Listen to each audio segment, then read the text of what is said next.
Why aren't you getting that promotion at work? I'll give you a hint. It's probably not your technical chops, and it's probably your emotional and social intelligence. In this video, I'm going to be going over just a few ways that you can start working on your emotional and social intelligence today and get that promotion that you've been gunning for. Let's get into it.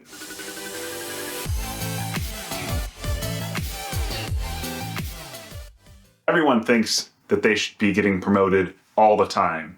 But what have you actually been showing the organization that you can contribute to show that you're worthy of that promotion? Do you even know who the players are involved with giving you that promotion?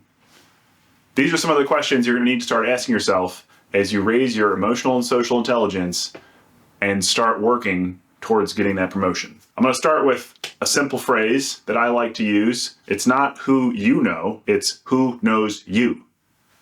So I'll use an Age of Empires fog of war reference here, in that large organizations, especially old school engineering organizations, really like to keep the promotion process very opaque. They keep a fog of war around it, and they do that on purpose because, the company and you are at odds. You want to get paid infinite amounts of money, and the company wants to pay you as little as possible. But you can come with some social and emotional intelligence and show the company that you're worth more than they're paying you for, and that you're worthy of that promotion. So when it comes to trying to clear this fog of war, how do you figure out who's involved with getting you that promotion you want? Well, it starts with your boss. And working with your boss, hopefully you have a boss that wants to see you get ahead, and doesn't want to steal your limelight, and actually wants you to grow.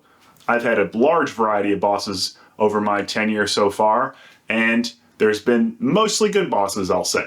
There's only been a couple bosses that haven't really given me the attention that I needed.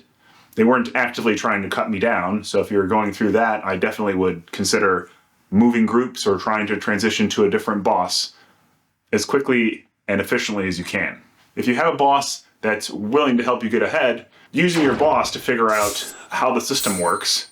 So how does it work with HR? What level does it have to go up to in terms of, sign-offs from, does it have to go up to a vice president? Or, if you're in a smaller company, does it have to go to the owner? Where does it have to go? Where is the buck? The buck stops with which person? And does that person know you? If you're asking these questions, like I frequently do, you probably don't know the answer. So you're going to have to develop some emotional and social intelligence to figure that out. How have you figured out how to get rid of the fog of war in your company's promotion process? I would love if you could leave me a comment below, because I always am interested in other ways to tackle this problem. One of the core fundamentals that I really have come to realize over the years is that these companies expect you to be performing at the higher level before they even talk to you about promotion. So you need to really be doing the next level job up. But not only that, you need to be taking credit for doing the next level up. So you need to be broadcasting effectively to the stakeholders that are responsible for getting you that promotion that you are already punching up to that next level. If you're not punching up to the next level, why not?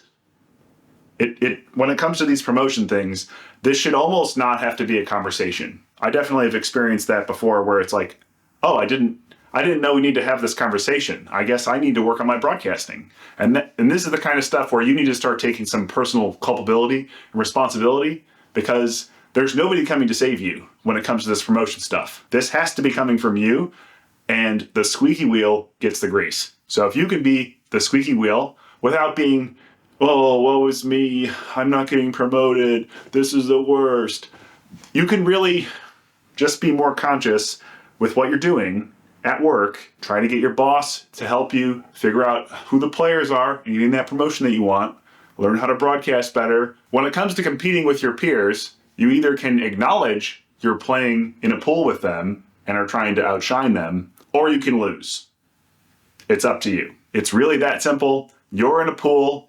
There's only so much money for raises and promotions, and to get those promotions, especially if you're in a place where budgets are tight, you have to be a rock star.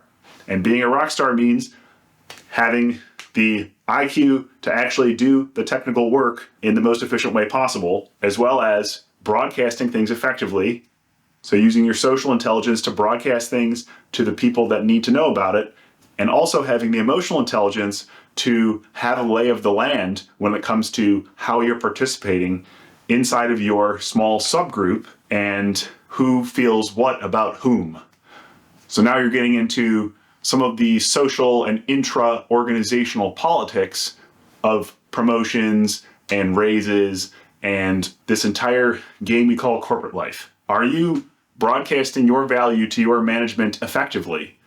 That's really the core of this promotion thing. You need to be broadcasting far up enough to where the promotion decisions are being made, because when they see your name up for some promotion, they want to be like, oh yes, Nelson, I know who that is. Yes, of course, we should totally do that. That's where you need to get to. Because again, as I said in the beginning of this video, it's not who you know, it's who knows you. So does that stakeholder or person making those promotion decisions know who you are? That's where I would start. And this comes down to broadcasting, having better social and emotional intelligence. If you're ready to become a social engineer to get that promotion you've always been going for, there's no better place to start than with my emotional intelligence or EQ playlist. If you think you're already an EQ rockstar, then you can move on to the social intelligence or SQ playlist. Or you could just never get that promotion that you wanted. Completely up to you. What's it going to be?